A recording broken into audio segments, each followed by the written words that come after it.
Hello friends, ഇന്ന് നമ്മൾ ഉണ്ടാക്കുന്നത് ഒരു ഇറ്റാലിയൻ ഡെസേർട്ടായ പാനാക്കോട്ടയാണ്.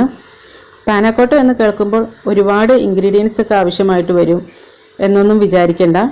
ഇതിന് വളരെ കുറച്ച് ഇൻഗ്രീഡിയൻസ് മാത്രമേ ആവശ്യമായിട്ടുള്ളൂ. അപ്പോൾ ഈ പാനാക്കോട്ട ഉണ്ടാക്കുന്നത് എങ്ങനെയെന്ന് നോക്കാം. ഞാനിവിടെ മാംഗോ വെച്ചിട്ടുള്ള പാനാക്കോട്ടയാണ് ഉണ്ടാക്കുന്നത്. അപ്പോൾ അതിന് വേണ്ടിയിട്ട് 3 മാങ്ങയാണ് എടുത്തിരിക്കുന്നത്. മീഡിയം സൈസിലുള്ള നല്ല പഴുത്ത മാങ്ങയാണ് എടുത്തിരിക്കുന്നത്.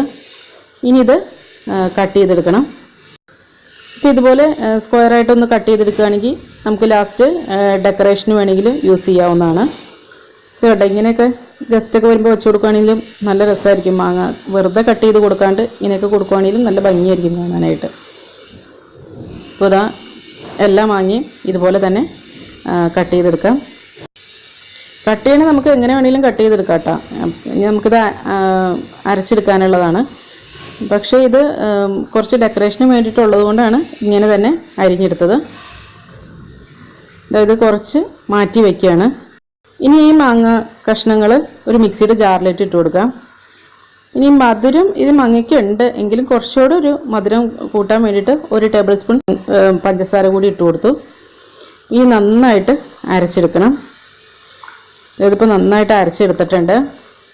ഇനി ഇതൊന്ന് അളന്ന് നോക്കണം. അപ്പോൾ ഇതാ 1 കപ്പുണ്ട്. 1 കപ്പ് എന്ന് പറഞ്ഞാൽ 250 ml ആണ് കേട്ടോ. ഇനി വേണ്ടത് ജലാറ്റിനാണ്.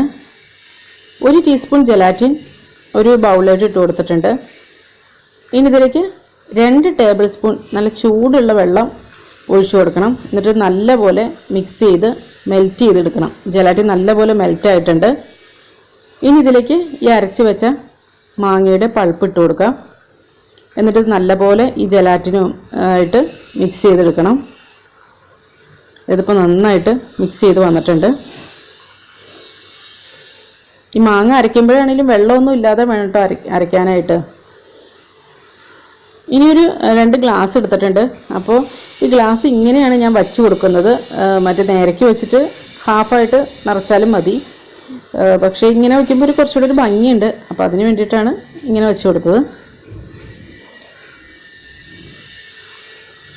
ഇനി ഇതൊരു ഫ്രിഡ്ജിൽ 2 മണിക്കൂർ സെറ്റ് ചെയ്യാനായിട്ട് വയ്ക്കണം. ഇനി 2 മണിക്കൂറിന് ശേഷം, അല്ലെങ്കിൽ ഈ മാംഗോ പൾപ്പ് നല്ലപോലെ സെറ്റ് ആയതിനു ശേഷം വേണം അടുത്ത പ്രോസസ്സ് ചെയ്യാനായിട്ട്. ഇനി വേണ്ടത് 1/2 കപ്പ് പാല് ഒരു സോസ് പാനിലേക്ക് ഒഴിച്ചു കൊടുത്തിട്ടുണ്ട്. കൂടെ 2 ടേബിൾ സ്പൂൺ പഞ്ചസാര കൂടി ഇട്ട് കൊടുത്തിട്ടുണ്ട്. ഇത് നന്നായിട്ട് തിളപ്പിച്ചെടുക്കണം. ഇതിപ്പോൾ നന്നായിട്ട് തിളച്ചിട്ടുണ്ട്. ഇനി ഇത് വാങ്ങി വയ്ക്കാം. എന്നിട്ട് ഇതിലേക്ക് 1/2 കപ്പ് ഞാനിവിടെ ഫ്രഷ് ക്രീമാണ് ചേർക്കുന്നത്. ഹെവി ക്രീം ഉണ്ടെങ്കിൽ അത് ചേർത്താൽ മതി. ഹെവി ക്രീമാണ് ഒറിജിനലായിട്ട് ചേർക്കേണ്ടത്. പക്ഷേ എൻ്റെ കയ്യിൽ അതില്ലാത്തതുകൊണ്ട് ഞാനിവിടെ ഫ്രഷ് ക്രീമാണ് ചേർത്തത്. ഫ്രഷ് ക്രീം ചേർത്താലും ഒരു കുഴപ്പമൊന്നുമില്ല. ഇനി ഇത് നല്ലപോലെ മിക്സ് ചെയ്ത് കൊടുക്കാം. ഇനി ഒരു ബൗൾ എടുക്കാം. അതിലേക്ക് 1 ടീസ്പൂൺ ജലാറ്റിനും 2 ടേബിൾ സ്പൂൺ നല്ല ചൂടുള്ള വെള്ളം കൂടി ഒഴിച്ച് നല്ലപോലെ മിക്സ് ചെയ്തെടുക്കണം.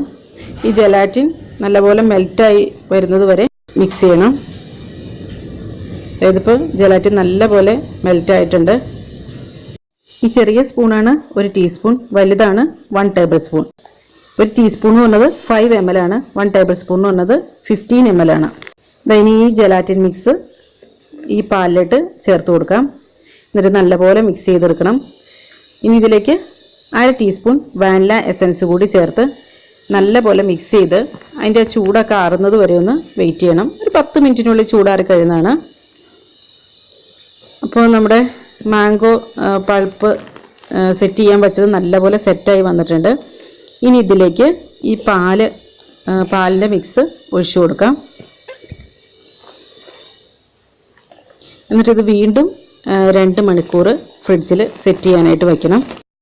ഇതിപ്പോൾ നന്നായിട്ട് സെറ്റായി വന്നിട്ടുണ്ട്. ഇനി ഇതിന് മുകളിലോട്ട് കുറച്ച് മാംഗോ പീസസും അതുപോലെ ചോക്ലേറ്റ് സ്ട്രാൻഡ്സും ഒക്കെ വെച്ച് ഗാർണിഷ് ചെയ്യാം. ഗാർണിഷ് ചെയ്യണമെന്നൊന്നും ഒരു നിർബന്ധവുമില്ല.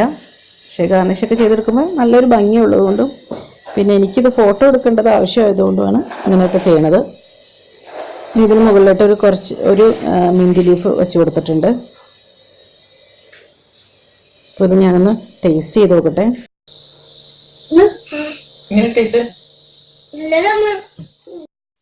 ഇതിന് നല്ല ടേസ്റ്റ് ഉണ്ട്. എല്ലാവർക്കും തന്നെ ഇഷ്ടപ്പെടുന്ന ഒരു ഡെസേർട്ടാണ്. അപ്പോൾ ഇതെല്ലാവരും ഒന്ന് ട്രൈ ചെയ്ത് നോക്കണം.